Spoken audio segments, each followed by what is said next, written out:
iniciar o preenchimento da tabela de congruência e incongruência, é importante saber identificar, né, quando os caracteres eles vão ser mutuamente congruentes.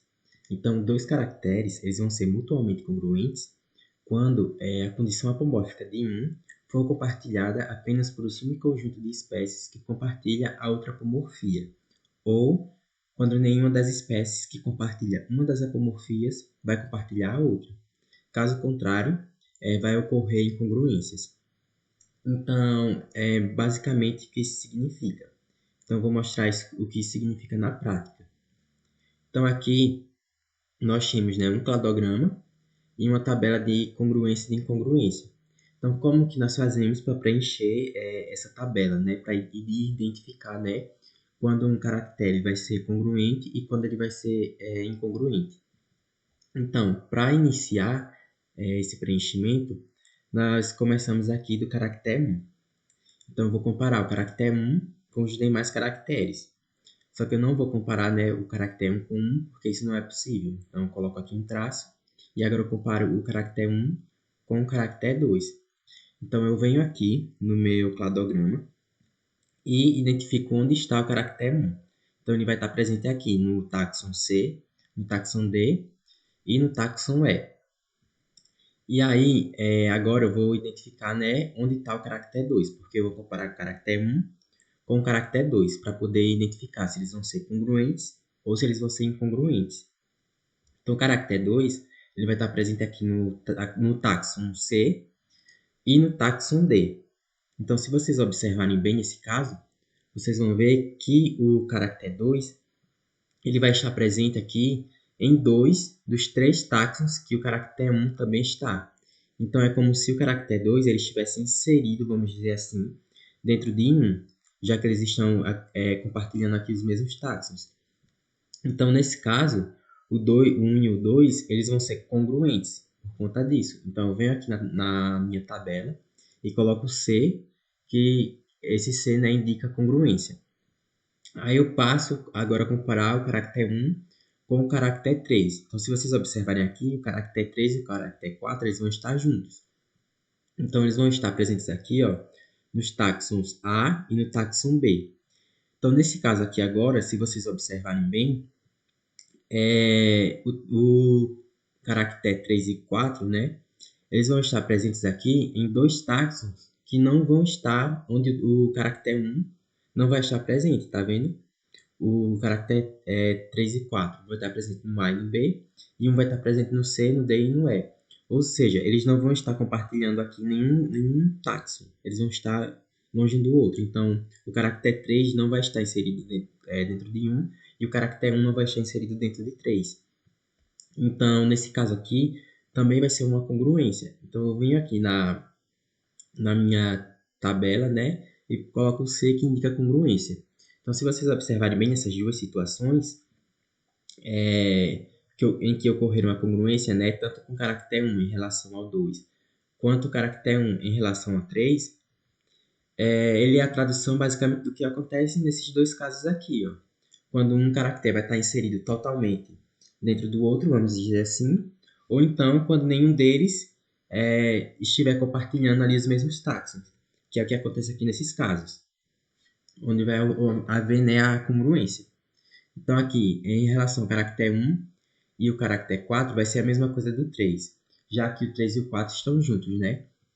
Então, o 4 também vai estar presente aqui no táxon A e no táxon B, junto com o 3, e eles não vão estar inseridos aqui em 1. Eles vão estar compartilhando táxons diferentes, totalmente diferentes.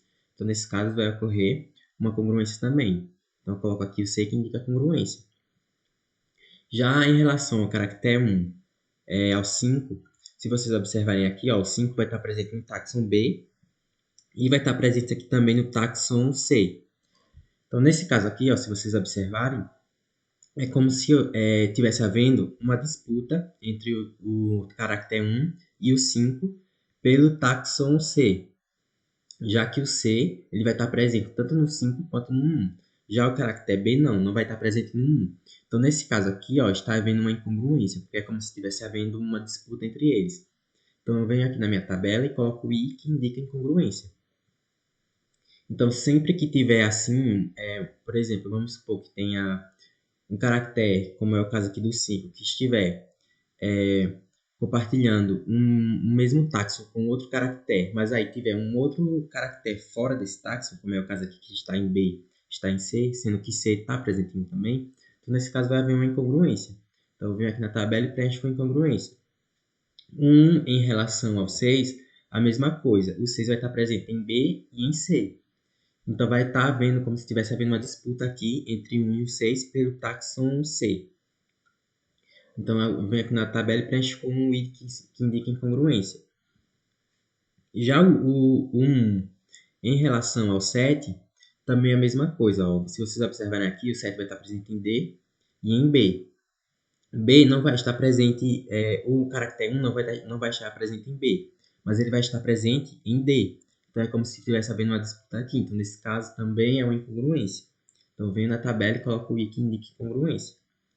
Já o 1 em relação ao 8, é a mesma coisa. Se vocês observarem, o 8 vai estar presente em A, B, C e E. E o 1 vai estar presente em C, D e E. Então, é como se estivesse havendo uma disputa aqui entre o 1 e o 8 pelo táxon C e pelo táxon E. Então, nesse caso aqui, também é uma incongruência.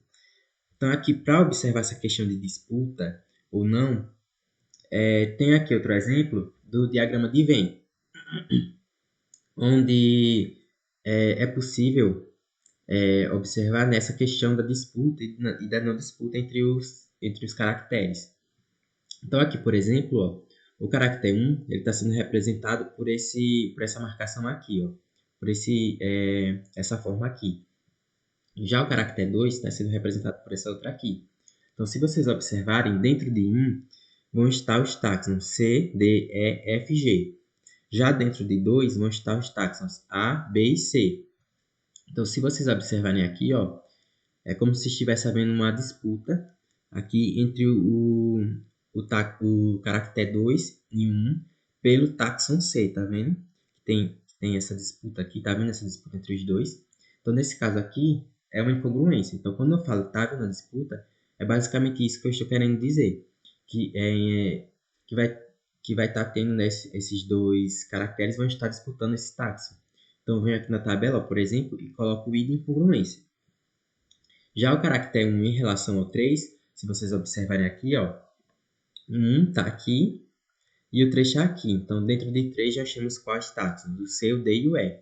E o C, o D e o E vão estar totalmente inseridos aqui, ó, dentro de 1.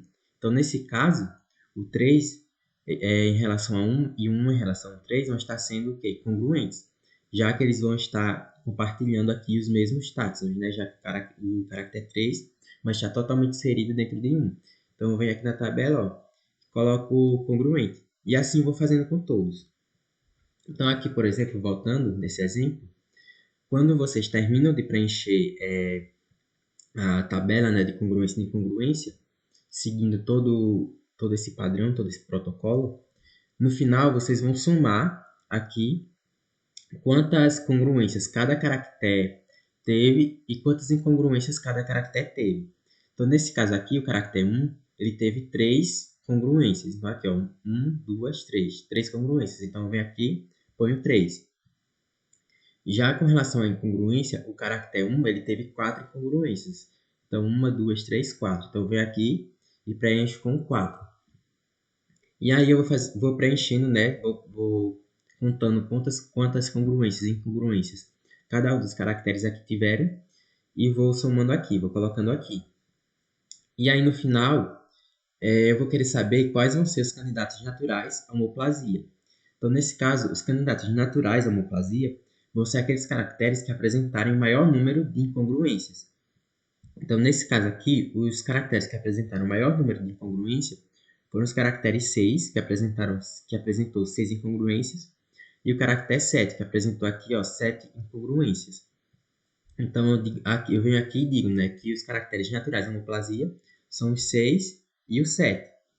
Já os caracteres que são candidatos naturais à sinapomorfia são aqueles que vão apresentar o maior número de congruência. Que nesse caso aqui, eu tive um empate entre 3. Foi o caractere 3, o 4 e o 8. Ambos, né, tiveram aqui 4 congruências. Então, eu venho aqui indico que os caracteres de candidatos naturais à sinapomorfia são os caracteres 3, o 4 e o 8, que em ambos apresentaram, né, quatro congruências. Então, vai ser basicamente isso que vai ser feito, né, no preenchimento aqui da tabela de congruência e de incongruência.